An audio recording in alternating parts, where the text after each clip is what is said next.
beautiful bookish friends, and welcome back to my channel. So today, if you couldn't tell by the title, we are going to be discussing my February TBR.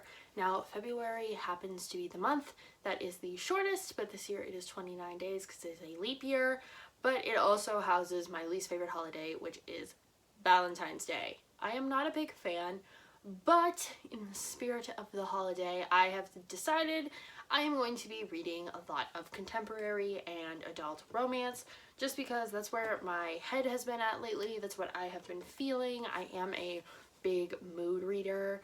So thankfully, with that being said, the 6th round of the Contemporary-a-thon is being hosted by Julie from Julie's Pages and Pens and Chelsea Dolling of chelseadollingreads, and there is one other booktuber whose name escapes me at the moment. I believe her name is Natasha, but I don't watch her channel. So if you want to see details about that, I'm going to talk a little bit about the challenges and what books I have that are going to fit them. But for all the in-depth details and stuff like that, you can go check out their channels. So before we start talking about my TBR and what I'm going to be reading, I wanted to show you guys some things I picked up today to decorate my bookshelves with. I ended up going to Hot Topic and getting the last 3 Funko Pops I wanted from the Haunted Mansion collection. So I got the Merry Minstrel, the Phantom Opera Singer, and the Mummy Spirit. So I'm going to be putting these up with my Haunted Mansion graphic novel that you guys will see on an upcoming bookshelf tour. So with that being said, let's talk about what I'm going to be reading. So the readathon doesn't start until February 10th, so I'm dedicating the rest of the month to reading all the books that I did not get to in January. So far, at the time filming this video, I've read 7 books, 2 of them being ebooks and the rest being physical books, which is a great reading month for me, but I just did not have the time to get to these other ones. So these are going to be on my TBR for this month, whether I get to them or not. This is the last time I'm going to talk about this stack of books in particular. And if I end up finish reading them this month, then they'll be on my wrap up. And if I finish them in another month, they'll be on that wrap up. So these are my kind of books I want to get to this winter sort of things. I did not get to Pandemonium or Requiem. These are those young adult dystopians I've talked about a few times. I have not gotten a chance to start reading The Wicked Deep again, but again, it's not a priority for me to read this right away because I have read it before, but I do want to go back and annotate it. Then there's The Vanishing Stair, which is probably what I will pick up next just because I'm anticipating that book. Escaping from Houdini. Kingdom Keepers, the last book I actually have started. I am about 54 pages in, but I started reading Tiger Lily, and that one really has my attention right now, and it's fairly short, so I'm hoping to finish that by the end of the month.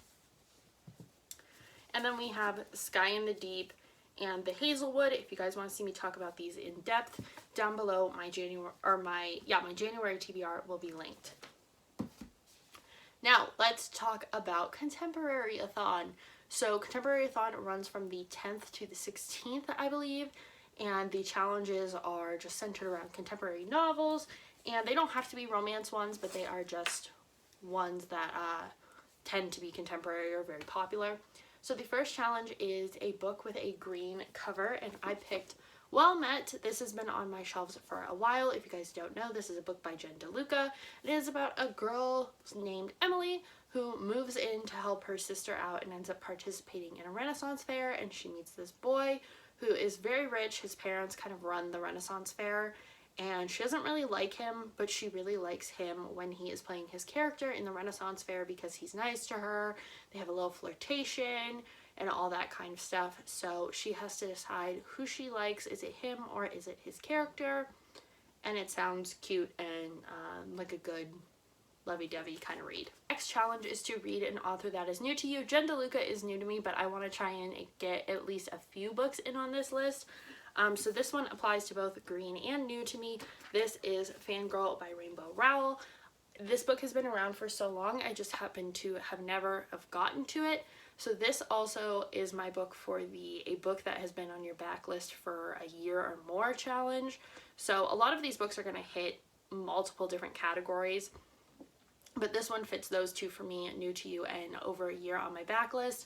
I really just want to read it and understand if I really like it and if I want to read Wayward Son and Carry On. But I want to see if the hype is worth all the stuff, you know? You get what I'm saying. The next challenge is to read a diverse read, so this can just be an experience that is different from your own in any way. So for me, that would be reading something LGBT or a person of color. There's, you know, the list goes on and on and on. So I am reading Get a Life, Chloe Brown. While I do have a chronic illness, so I can relate in that aspect, I am white and not a person of color. So I am going to be reading this. This also falls under a few different categories of new to me author and stuff like that, but it is Black History Month in February, so they are encouraging everyone to read person of color authors or Black authors. So I thought I would read Talia Hibbert, Get a Life, Chloe Brown, because so many people love this book and have been talking about it, and I got it for my first book of the month and I still haven't read it yet, so I'm gonna give it a shot.